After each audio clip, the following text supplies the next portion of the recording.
TikTok loses access to some of its biggest musical artists. What does that mean for TikTok? Is the end near?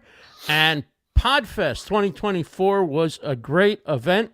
Does this mean the return of big events, or are we moving towards smaller events in the general rather than a few big events here and there? So we will discuss all of those things next on the StreamLeader Report Live Panel with Rebecca Gunter, Rob Greenlee, Claudia Santiago, and Ross Brand. It's the StreamLeader Report Live Panel. Creators talking to creators. Raw, real, and unscripted. And sometimes they say the quiet part out loud. Here are your hosts, Claudia Santiago, Rebecca Gunter, Rob Greenlee, and Ross Brand.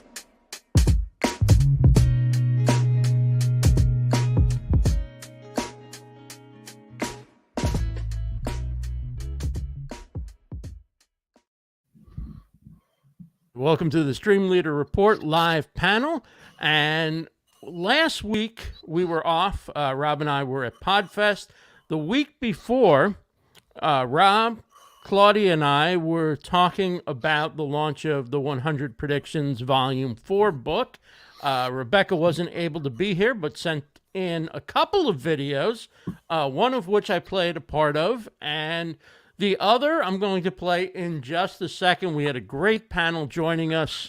We must have had, 10, 12 people in and out who were contributors to the book.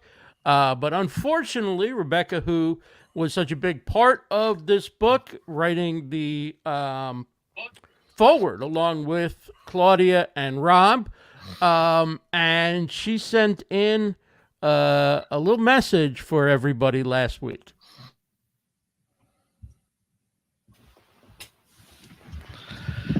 Oh, hello. I didn't see you there. I was just ordering 10 paperback copies of 100 live streaming and digital media predictions, Volume 4 by Ross Brand. Ching and send. Hey, Ross. Hey, Rob. Hey, Claudia. Hey, StreamLeader Report, Beauty Bubble, and everyone in the comments. I'm not able to make the show today, but I am absolutely there in spirit, celebrating the launch of this very special collaboration where 113 thought leaders, digital media creators, podcasters, and content geniuses come together to throw their prognostications into the ring, into the zeitgeist, as it were, and predict the future for our industry and the impact it will have on the world tomorrow and for many years to come. Congratulations, Ross. You are the man.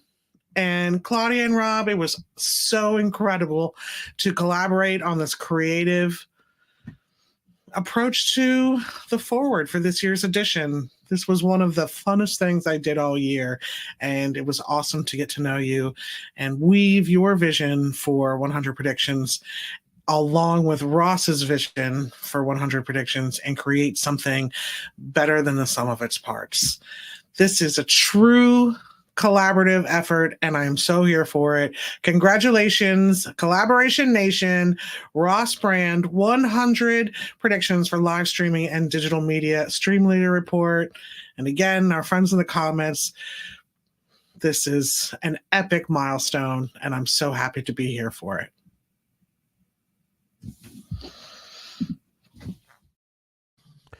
Thanks, Rebecca. That was really, really cool.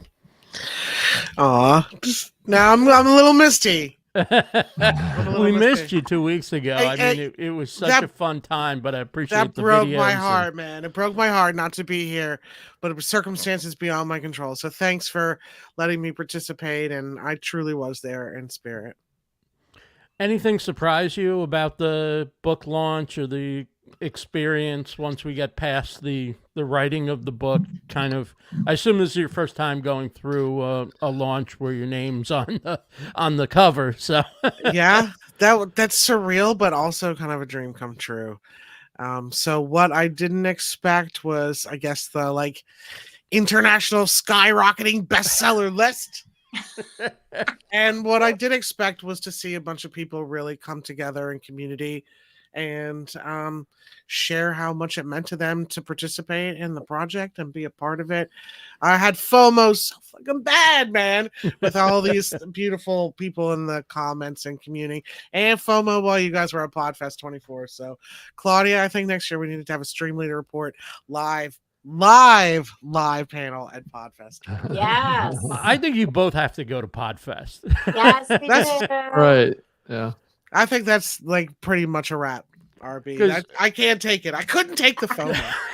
Plus, Rob doesn't have enough to do while he's down there. He could do another show. We could That's add right, to his, yeah. Right. his What's workload. one more? Just show when up. you're Right. not inducting people into the Podcaster Hall of Fame. Right. Yeah. Right? I gotta say, Rob was one of the stars of Podfest by far. Not only did he bring the Hall of Fame back, but he brought the keynote speaker and Hall of Fame MC Dr. Drew, who was a big hit at the event. I got a little bit of video of Rob talking about the Hall of Fame. Big picture of what this event, the Hall of Fame, represents to the podcasting community. And I think one of the things that the community has expressed to me over the years is just how we as an industry value the contributions of people that have started this medium and really built it and really inspired so many others to create podcasts and to build successful shows. And that's really what the Hall of Fame is about, is to recognizing those individuals that have contributed significantly. We've inducted about, I believe, 41 inductees so far. Yeah, at the end of this event, yes. Okay, and so that is, we've got a long way to go. There's a lot more inductees. So that was Rob during the Hall of Fame ceremony, and just a taste of Dr. Drew, because he really got into the spirit of it and was really, I think he's not just a famous person who does a podcast, but somebody who really appreciates what the medium is and was happy to be around people from all different walks of life and all different levels who were doing podcasts. Isn't it great having the freedom to go directly to your audience? I talked about it this morning. To me, that was such an astonishing reality. So let's get to it. Again, this is the 2024 Podcast Hall of Fame induction ceremony. And tonight marks the 6th induction ceremony. And of course, people like my longtime friend Adam Carolla will be inducted. Jesse Thorne of NPR. So anyway, that's Dr. Drew, and it was a great event all around, Podfest. A remarkable job by Chris Kremitzos and the team at Podfest to build the event back up after all the lockdowns and the shutdowns and the starts and stops, to build it back up to at least where it was prior, and maybe even more people came this year than in 2020. When they had really gotten to their heights just before everything was kind of taken away. So I guess a question I'll just throw out on to the panel is, where are we going with events? Are we going back to big industry events? I mean, I would call this, for the podcasting industry, probably the second biggest event in the world. So this would be a national, international style conference, or are we going smaller? Are we going virtual? What do you guys see coming up in the next, 6 to 12 months? I have a question. Sure. Mm-hmm. If that's the second largest, what's the first one? Podcast movement would be the largest. Where's that? Where does that happen? That moves around. This year it's in DC. Would you say that's accurate, Rob? Yeah, and then the Evolutions event is happening in LA in March, and that's probably a little bit smaller than Podfest. So they actually have 2 events. Now I would say that probably the rival with Podcast Movement is the podcast show in London. So it's probably about the same size as far as attendees as Podcast Movement. But that's more of representing the industry from a a global perspective, really more. I mean, that event pulls from Europe and kind of mainly from Europe, but more and more people from the United States are going over there too, which is bumping their numbers. Yeah, I was over there as a speaker a couple of years ago, and there's talk about me going back here again here in May is when that event is held. But yeah, so I would say that the podcast show and podcast movement are kind of rivals right now, and I would say Podfest could, it's going to be interesting to see in the next year whether or not Podfest kind of matches those two other events, because clearly back in 2020 it was looking like Podfest was going to be the biggest event in the country.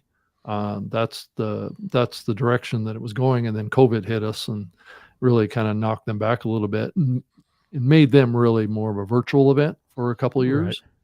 Right. But yeah, this past year for Podfest was a little not this year, but the prior year to this was a little smaller, and the event was kind of struggling to come back a little bit. But now I think this year we're over the hump, so we could see these three events be kind of in parallel in the next year. Follow-up question, Rob. Yeah. What is the Podcaster Hall of Fame, and how does one get inducted into it? Okay. # asking for a friend. Yeah, it's actually a common question I'm getting to. Actually, I've done a couple of podcasts talking about that. I did one yesterday on the New Media Show. I had Tom Webster from Sounds Profitable on, and formerly with Edison Research on, and we talked extensively about the Podcast Hall of Fame on the New Media Show. So if you wanted to see a deeper analysis of that, good plug. That would be a good place to go. And then I did a full episode on the Hall of Fame prior to that as well.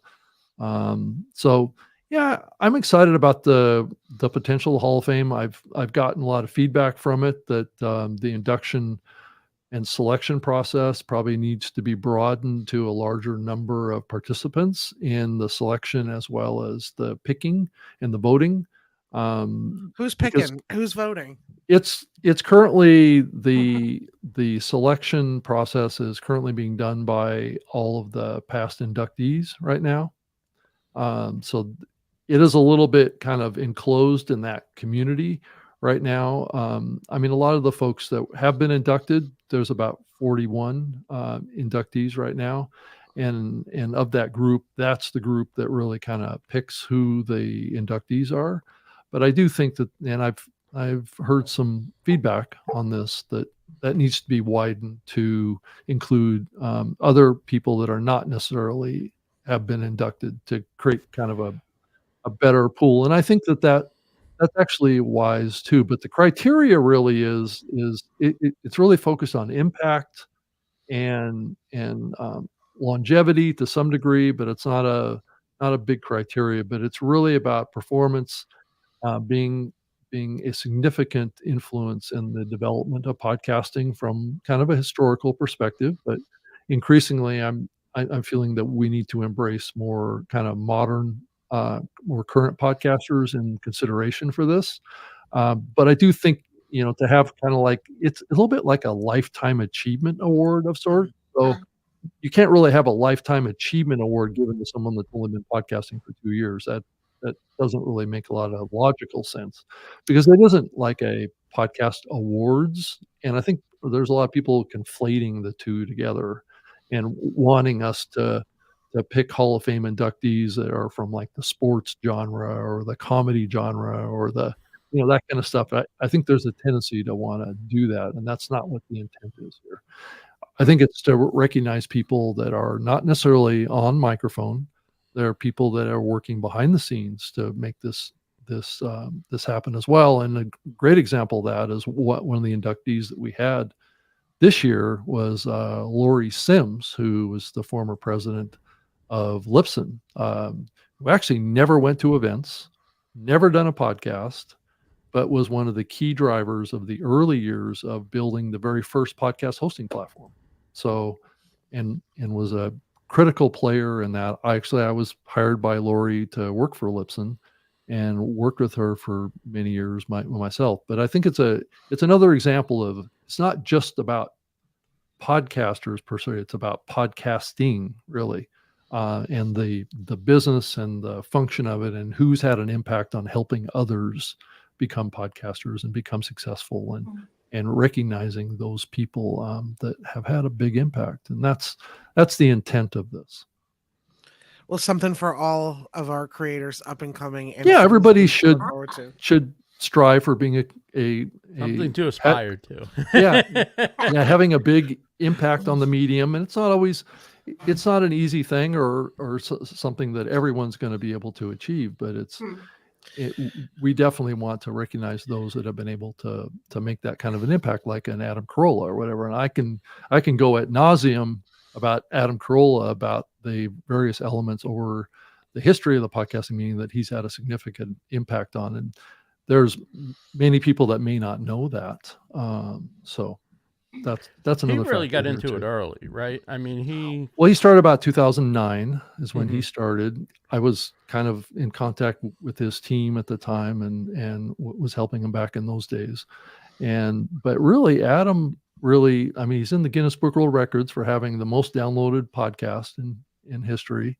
And then he also was pivotal in overcoming a podcasting patent troll that was like a dark cloud over the industry, that this one company owned the process of podcasting and was going around starting to sue companies. And so Adam really stepped up to the plate and did a bunch of fundraising and did advocacy, got on mainstream media talking about this patent troll that was really having a significant impact on people's confidence in the medium. Well, you could even make an argument that the Man Show was a proto podcast. Well, I don't want to go there about that show. That's politically incorrect to talk about that show. Is it? I remember when it was on. So. Oh, I do too. Yeah. The other person who I was really happy to see was Daniel J. Lewis. I mean, when you talk about contributions to the industry, I mean, he's obviously an accomplished podcaster and has an audience and all that, but he's developed products. He's done so many how-to and helpful videos and instructional things that he's done, even things he's just done on his own to figure out what would be good for people in the industry. He's an example of somebody who wasn't necessarily with a big company, but on his own, he made a pretty big impact in helping other people. Right. And I think in the a lot industry of in general, I think. Right. And I think a lot of things that Daniel contributed to the medium was really challenging the norms of the medium to some degree and questioning what people were saying about the medium and really kind of focusing on the data and focusing on the facts of the medium to help people have a better understanding, because we've been battling for many years around kind of, hate to say, but kind of misinformation in the podcasting space too, and people being given bad advice and bad direction. And so he's had a big impact on that too. Before we get to TikTok, because I know Rebecca's chomping at the bit. Chomping at the bit. We got to get to TikTok. Right. I do want to bring up a few people who had predictions or analysis in the book about events and see what you all think about their comments. Yeah.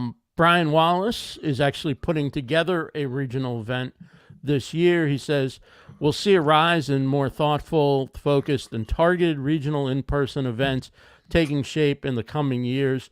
People crave human contact. Laura Davidson's a representative and a marketing leader at Shure, and she's been at all the big events, it seems, in the podcasting and broadcasting industry. She says, we'll see a movement towards smaller, more personalized creator conferences and events and a move away from large-scale shows.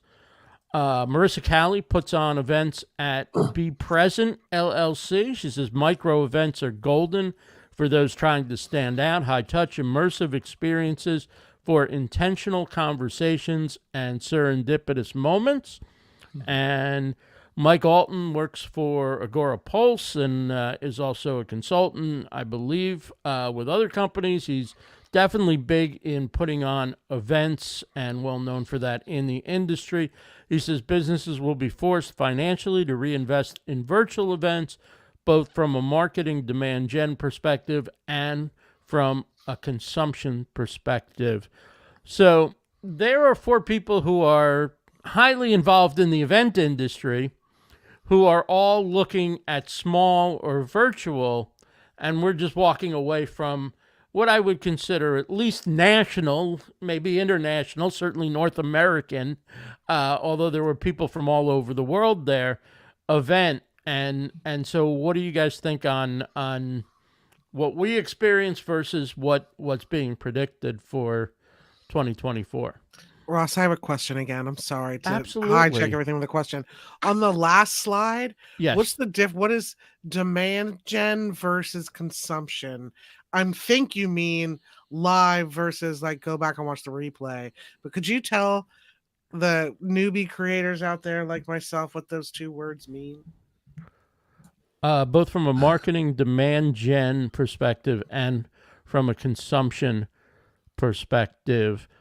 If he's What's talking Mark about Hoffman what, talking about? oh, go ahead. He's talking about from the company's perspective. So demand is, building up demand, I believe, generating demand for the products At those events, right? at the events. And then the other is the actual consumers buying the products and how many sales do you get, right? So it's building up awareness and brand recognition. Is that how you would look at it, Rob? Yeah. And And I the think other part is actually how many do you move any products at the event? Yeah, I think you're seeing it a little bit. I mean, one of the comments, I can't remember the person's name, but was from Shure. Is that some of those hardware manufacturers have been pulling out of the larger events, so they're not participating in the bigger events, and I see them kind of shifting over to thinking more about local and regional events. And I've been seeing that trend for a while now, and I'm also seeing that the big events have been kind of stagnant in their growth, because it's expensive to travel now. It's expensive for hotels, airport, airline costs are going up, and we're being, I hate to say it, Ross, but we're being disincentivized to travel now because it's so expensive, and that's one of the side effects. And I'm involved in a couple of local, like tri-state events here in New York area and New Jersey and stuff like that are kind of local meetup type events. And I can definitely see those taking off. And I know both of Podcast Movement as well as Podfest have been doing an active campaign about local events, right? So they're going to the people instead of expecting the people to come to their big events. Well, that answers Ross's question as well. What do you think? I think for companies like Shure, they're pretty well known now. I mean, like their microphones are all over the industry. Yeah, this is the number one microphone in podcasting now, clearly. Right? So if sales aren't a big point at some of the big events, it's probably better to go to smaller events, save the money, not pay for the big spend and the big outlay and all that, and then talk to the customers directly and get feedback and, even sell products or do a giveaway or what have you, and come away really strengthening relationships with people who are like your ambassadors out in the field. Yeah, I mean, if you have a staff that's scattered all over the country, it may be cheaper to just have your staff drive to a local event and just, you could save a lot of money. And I don't know if you're going to reach more people, but you may reach people in a different way. Yeah. I think from looking at the expo at Podfest, it was definitely busy, and it seemed like the brands that were there were getting a lot out of it. Yep. But the bigger manufacturers that you're used to seeing at these events weren't as present. And I don't know whether that also helped open up opportunities for other companies or whether there's just a hunger to reconnect in person with, companies and learn about new companies and stuff like that. But the expo was definitely busy, and it seemed like the companies that bought in were getting a lot of attention. I think it's the quality of the connections that the Mhm. Oops. We lost Claudia there. Right at the wrong time. And she's back. I'm not sure why that's happening, but I'm back. You were saying it's about the quality of the connection. Quality of the Oh connection. my God. Bing, bing. Ba-dum-bum. It's the quality of the connection. I couldn't resist. and you know, it's like a grassroots revolution that is happening more, where people are gathering to richen and deepen those connections. I know personally, I'd rather invest in going to a smaller conference rather than one where it's just so massive that you're really not building those relationships. So anyways, in entertainment, we still have the large events, I'm just going to say. You know, but there's the smaller ones too. In the fashion industry, all the fashion shows they're not massive, but when they do run them, they are pretty cool. Yeah. Claudia, what's the number one event you like to go to for within the entertainment field? What's your jam and why do you do it? So industry event, you mean, or concert event? Industry event. Yeah, it's more for me where it's a media kind of event. I'm not really like NAMM. I'm not really a gear junkie, although Bruce would say different. You know, no, don't get me wrong. I love still going to those types of events, but for me, it's more, I get a real, where I'm seeing the artists actually going to the media booths and getting their interviews. I find that intriguing because to me, I get to see the newbie artists that was just barely trickling in years ago. And all of a sudden you get to see their growth. You get to see where their story's at. You get, you know, as you kind of walk around and you hear this. And anyways, that's kind of more of my jam. So I'm not so much the gear junkie. Yeah, NAMM was going on at the same time as Podfest, right? Yeah. So that could also pull some big brands away as well. Yeah. But I think maybe it's also about engaging with the kind of people who go to an event like Podfest at, you know, like I say, smaller venues and smaller regional events. Let's move on to TikTok, because TikTok recently lost its music rights to use BMG music. Rebecca, this is your jam. TikTok. It's my jam, but this is Claudia's story. Oh, and this affects her personally. All right, you go ahead first, Claudia. This is you, baby. Well, first of all, I just want to say that in Canada, we can't even monetize. But yeah. On TikTok or on anything? TikTok. Oh, wow. Yeah. So it's really wild because, you know, it's not just TikTok. I'm dealing with Canada. So Canada, you don't get news, I can monetize. Anyways, but you know what? We go around that stuff and we figure out a way to do some things. So anyway, but TikTok, the labels, Universal especially, has had an issue with TikTok.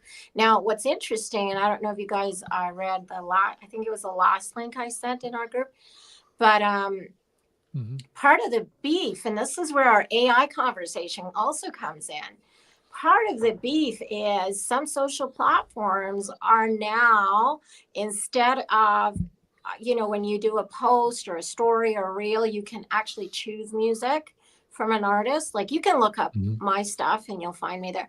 But when you choose music to add to your post, what's happened is that social platform has had an agreement with the record label and the distribution companies. Okay. So what's happening now with AI is there's also the AI generated artists. So you got the human artist, then you got the AI Drake. Okay. So this is part of the beef with TikTok and the record label. The record label is going, no, you're not going to replace AI for my artist. See what I'm saying? Right? And then, so this whole other controversy. Now, TikTok's the first one that's done this with this record label. But, to give you an example, like there's big names on that label, like Taylor Swift. Like, how many people on TikTok aren't doing their little post and adding Taylor's stuff on there? Why? Because she's trending. She's, got great music. And yeah. So, either TikTok's totally shot themselves in the foot, or they're being forward thinking. See what I'm saying?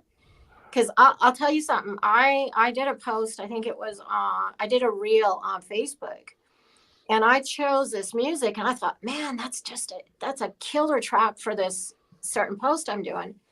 And it was a robot. It was an AI. Yeah.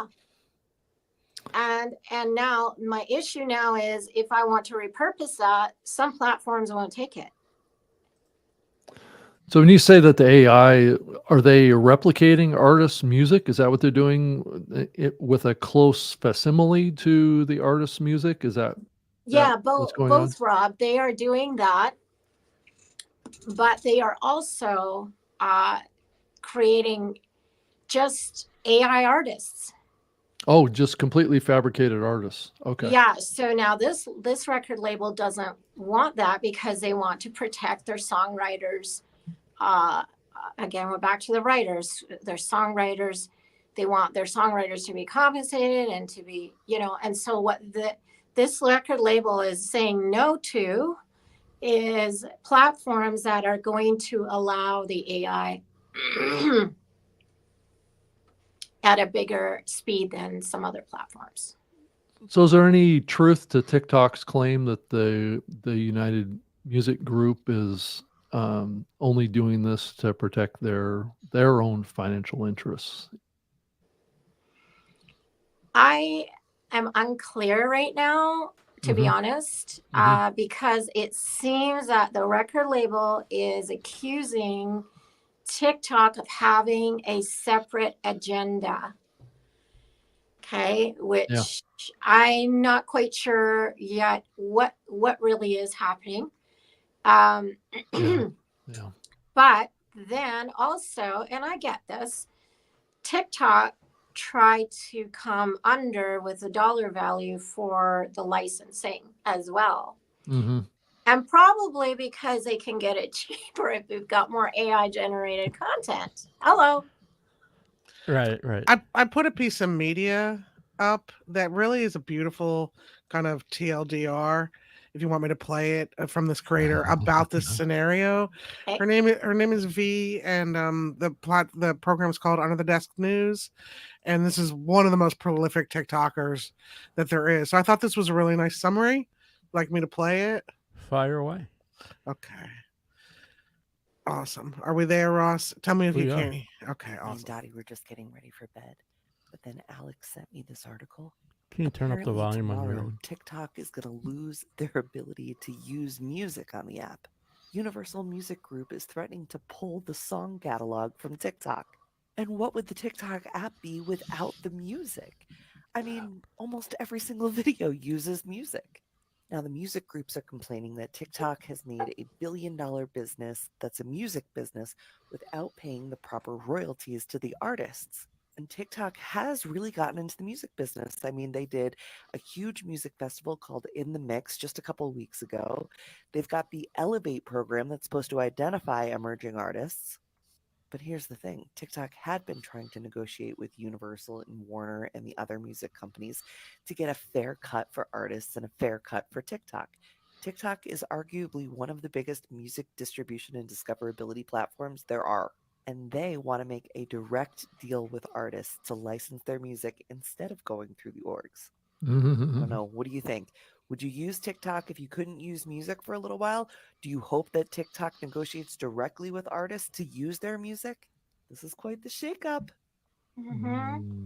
That does add another mention to this Yeah. this discussion. Yeah. So I just want to kind of for those that are watching and don't really understand how artists get their music on a platform, it's like this. Okay, if you're an independent artist, so if you're an independent artist or you're a record label, what happens is you can't just go knocking directly on TikTok store and go, hey, I got great music. Can you throw it on? Can you spin it? Right? You can't. What happens is it goes through another party called a distribution company. Okay, so record labels usually have a deal with a distribution company. Okay, so that's, if you think about it on a business end, distribution company is collecting dollars somewhere. Okay. Right. Independent artist goes to distribution company. They've got to also pay to play, so to speak. Okay. Then after distribution, it goes to the Spotify's, the TikToks, the Facebooks, all that. Okay. All those have agreements with the distribution company. Without that in the middle, it ain't happening. Yeah, and those distribution companies. One of the biggest ones is called CD Baby. That's right. Yeah. So what happens here is the independent artist, even to get it to the distribution, has to pay. Record labels, same thing. Okay. You got songwriters here. You got producers, you got musicians, you got studio costs, to produce even a single is even if you do it in your friggin' basement, okay? But at the end of the day, I'll tell you something. I personally know huge name songwriters, and some of their checks, their monthly check is like 30 cents. Yeah. Okay? Right. Maybe $1. Hey, and they all joke around. They go, hey, who wants to go for lunch? Okay. So what happens here, it is a business. So everybody gets a cut. So by the time, now I want to say this, TikTok is paying. It's not sometimes when news like this comes out, people go, TikTok's like jipping off everyone. No, I can see in my dashboard that I make money from the TikTok. My distribution company shows every single platform and, where it is bringing in money. So they are paying. So sometimes, news gets sensational and people get the wrong idea about stuff is what I'm trying to say here. So what's interesting now is this was once upon a time was a human artist, a record label with human artists. Now we got AI, where the record labels are even creating a new branch of artists, which is their AI artist. The issue is all this has come about so fast that social media, the platforms haven't even put in place what are they going to do? So this is where it becomes really messy. It's a jungle out there. Well, and the labels don't have the best of reputations really for looking out for the interests of the artists either. So that's the other end of the spectrum here. We have to realize is that Universal Music Group is a business that profits from their creators. And if they're in the middle of this negotiation, they're going to think about their interests typically ahead of the artists. So TikTok is accurate in that little subhead that they said but that's not directly connected to this particular controversy. It's just generally kind of the undertow of the industry is that the creators are the ones that get left on the sidelines in all these deals. Yeah. You mentioned AI, and from the point of the record labels or distributors, is the idea of creating AI artists so that the actual artist has no rights to that money that the AI artist? Well, if it's not linked to an artist, is the AI really replicating exactly the artist and the music, or is it creating something that's probably just a beat different enough that it's an original piece of music? Yes, I would say that would be what they're doing. Yeah. Yeah. And in addition to that, I'd be very curious because one of the things that actually is I find to be completely delightful on TikTok is when one musician will stitch onto another musician and create a whole new thing by like adding to it, and then the drummer will come in and add to it. So it's almost like sampling happening in real time. Like the evolution of the creativity and the collaboration is off the charts, and who gets to profit from that within the context of you're so right, Rebecca, and that is such a beautiful thing, because it's like it's a collaborative thing and it's a whole new thing. But this is where the record labels are going, wait a minute,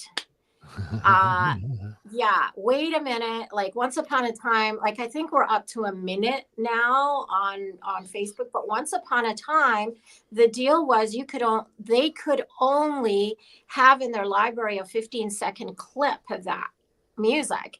Okay, so now where the record labels are going, well, wait a minute, because technically it can be plagiarism, and way back you could see people taking someone to court for 4 beats of a song, or if the melody was so close, or the hook in the song was so close, they could take them to court for plagiarism. So this is where Universal is saying, and again, it's unclear what the agendas really are, because some of these record labels also, like I'm going to use Taylor as an example again, her own songs, they wouldn't even give her catalog back to her. They would not. So what she did is good for you, she launched her whole her whole bunch of songs on her own, because they were her songs. So some of these labels are getting there's knickers in a knot, because exactly what you said, Rebecca, is TikTok is too creative. And with clips of those things that are being reproduced, who's getting the money? That original songwriter. And like I said, there's so many costs. Songwriters who we all enjoy their songs, and producers and radio and marketing dollars, everything else has made those their way into our hearts. Those songwriters who came up with that first idea are living on craft dinner. Right? I'm so glad you brought up craft dinner.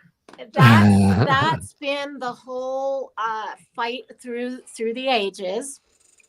And while it's a beautiful thing to be a songwriter, it's not a huge money-making thing. So some of these labels say they're fighting for their artists, but are they really? So that's why years ago, many artists peeled away from that and began to be independent artists. And I'll just shut up here in a minute, but I can get on a rant with this. So here's the thing. Years ago, the artists were being, dollars were being put in to the artists through a label. They were all fixed up. They were told, you don't talk directly to your audience, because artists don't do that, all that kind of BS, right? And then the thing is, the minute that artist wasn't, 18 years old or 16 years old anymore, it's like, okay, we're gonna move on, and we're gonna put our development dollars into the up and coming. Well, what happened then is the labels let go of so many amazing artists, and guess what? They had their database. The artists had no business. They had the record label held on to the whole business structure.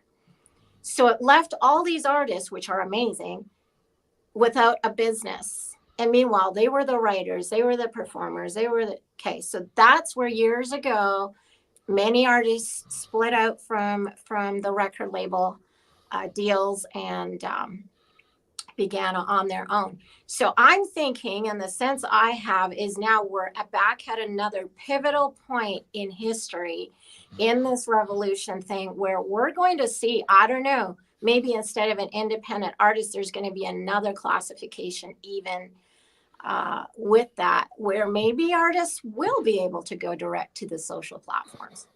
Or maybe they'll be able to form their own groups, their own networks of artists run by maybe a rotating board or something like that from within who, they all agree on certain principles, and, they're signing contracts with each other versus Right. putting it into an organization outside and saying, Yes. okay, I'll create the value. Now you can monetize it and give me a penny or two per, every $100 or whatever.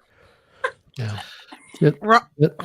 Yeah, I think Rob. this is a sign that maybe labels like the Universal Music Group and Sony Music and stuff may be losing control of the artist, because it is increasingly technologically possible because CD Baby already has those direct relationships right now, that there's no reason TikTok couldn't go directly to CD Baby and establish those connections and those relationships. Exactly. Now, what you need to understand too is even on YouTube, okay, I'm just going to throw this out, okay? There are artists that it is their music, it's their songwriting, it's theirs, and theirs everything, okay? And they'll put a song or a video on YouTube with them even performing it or whatever. And all of a sudden, Universal Music Group will throw a copyright on it. And they prove this is ours, but Universal Group won't even respond to the artist. See what I'm saying? So in media, on paper, they say, oh, we're all about the artist, protecting the artist, right? And everything. Well, we won't even respond to the friggin' artist. So, it's a whole lot of bureaucracy. And so sometimes, when they say, well, TikTok has an agenda, well, okay. Well, what's your agenda, Universal? I know you're a business. Right. Right? There's a few extremely wealthy artists who also watch YouTube, and if somebody's teaching how to play their song or something, they'll throw a copyright in, and you think, gee, at age 70, 80 something with hundreds of millions of dollars in the bank, isn't there a better way to spend your time? Right. Like, Right. didn't you do well enough off of that if some kid wants to teach, for a few views or whatever, people how to play, part of your song, it's not the same thing as the average artist getting ripped off. Exactly. Right. And I love my songwriters. I have some brilliant songwriters. I love them all. But I've had the odd one too that has that, I'm just going to say, poverty mentality where, they would, okay, I'm going to give you an example. I had one songwriter. We spend time in the studio, musicians, travel, producers, the whole 9 yards. We spent a lot of money. Okay. This was going to be two radio singles. And there was money spent on radio packages. It all went out to radio. I mean, we're talking a lot of dollars. Plus, not only that, when I like a song and I pour my heart and soul into interpreting it as Claudia Santiago, okay, I don't, and I take a long time to like when they pitch me songs, I go, okay, does this work with my story? Does this work with the fabric of who I am? Does this work with the audience that I've been growing? Like, what is it? How's it going to connect? Okay. So anyways, we did all that. And the songwriter was just kookaburra. Like he kept writing me saying, I want a list of all the places you're performing at. I'm going to contact them directly. I'm going to do this. I'm going to do that. And I mean, at the end of the day, this guy had no couth, you know what I'm saying? Like, and that could ruin my relationship with my agents and the venues and all that. So, my manager just said, yeah, no, we're going to cut this guy off. He's kookaburra. But I'm telling you, like, tens of thousands of dollars lost, gone. I still have those radio singles. I still have those radio packages. We had to literally call all the radio stations and get them to take it off rotation. It was like, so I'm just saying, songwriters are amazing, and I really believe in protecting their rights, just like any writer. But at the end of the day, like, really, you're going. So I mean, he blew his chance at working with me and growing with me. And haven't we always had a tradition where once a song's written and it's out in the catalog of the world or whatever, it's open to interpretation and being covered, and if it turns out to be a successful cover, then the writer makes some money from it and increases their fame. So now what we do is when we're considering songs for my projects, because my projects like as you know, they're multifaceted. Is we actually tour the song for quite a while first. Usually it's the other way around. You write, record, produce, release, then you tour it. Now I do things the other way around. I work my song on stage first to see if it's going to connect with my audience. And through all that too, you get to see who, because your songwriters are part of your team, your producers are part of your team. That's how comedians prepare for a special. They Yeah, work it on the road. to see if the team's going to work, you know. And so, anyways, I digress a bit, but it all ties into this whole TikTok thing. And I think what we're going to see in the entertainment industry is a new twist on how they're going to include the AI and work with record labels with social. Rebecca, you got a video for us. I do. I thought this would be, you know, it's not perfect. I kind of did it on the fly, like trying to find something. But I thought this was an excellent example of why is music so important to TikTok. Like, what are we talking about here? Are we talking about just, you know, artists who want to come on and build a platform for themselves? Music is like so inherent in the DNA of anything that happens on TikTok. And this conversation is so interesting because just if we take a look at this little clip, it's not long. The song will be instantly recognizable to you. And these two creators are prolific on TikTok. They do a lot of stuff like in a public school cafeteria or office. So if they are making money, if their content is monetized and they've got music behind it, does, you know, when does the composer of this instantly recognizable song get theirs, if any? So let's play it. Are you ready? Fire away. Do we have any concern about playing it? What do you mean? With YouTube, right? We'll be Oh, okay. okay. Go Well, ahead. let me.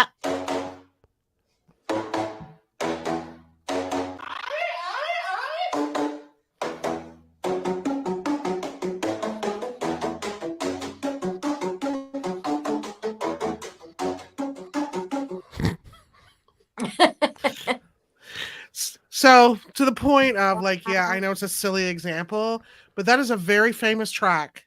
Yes. And if these ladies make money off of their content in which they're basically doing a cover with wrapping paper tubes, this is how music is just inherent in everything. Are there TikTok people who don't use music?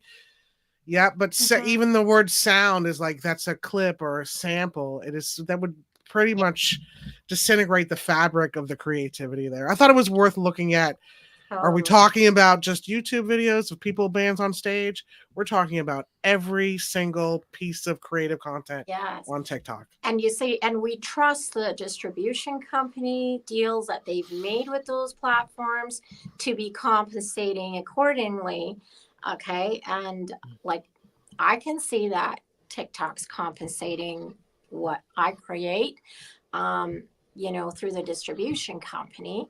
So I'm not quite sure what Universal is getting at there, other than they're taking little clips and remixing and remixing and remixing. And then it's like, okay, TikTok, you know, that's my artist that's being remixed. We lost the chain of custody on that. Correct. Right? Yeah, exactly. Claudia, is your music on Instagram and YouTube as well? Yes. For shorts and reels? Yes.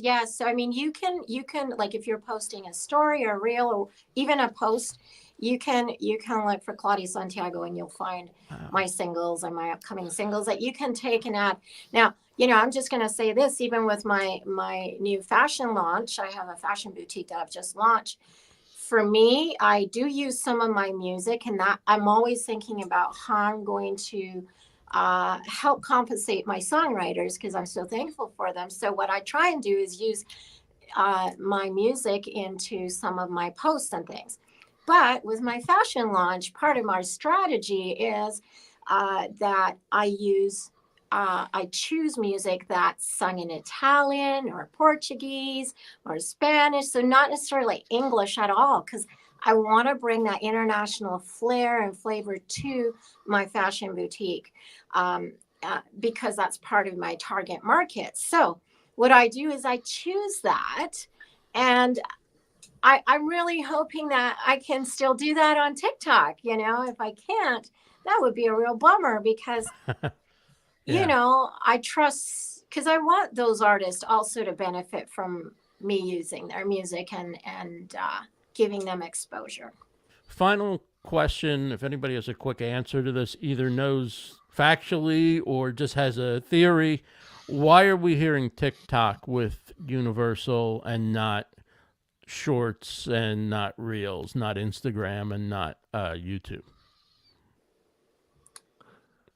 It's just a different deal, probably, and it's also a scale thing too. I think a lot of the TikTok perception out there is that that's the fastest growing platform, right? So it's the biggest target for these labels, and the bigger question I have for Claudia here too is, are we seeing the erosion of the relevance of these large labels? And this is an effort to hold on to control.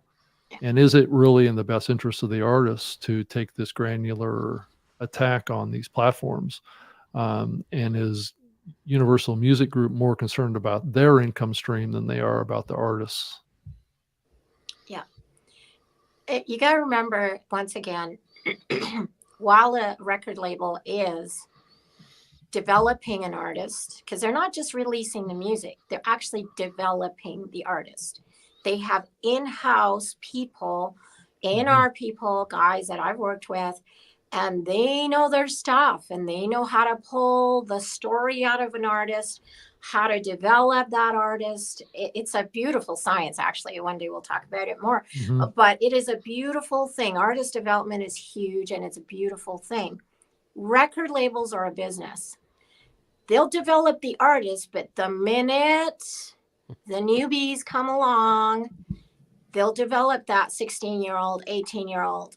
Once you hit that 20, 22 mark, you're considered old already. It's like the modeling industry. It's like Hollywood. No, it really is. And so they'll make a lot of money with the young ones. Okay. So what I'm saying, Rob, is it is a business. So they will do what they need to do to grow that business. Why? Because they don't want to go bankrupt. They want to stay in the biz.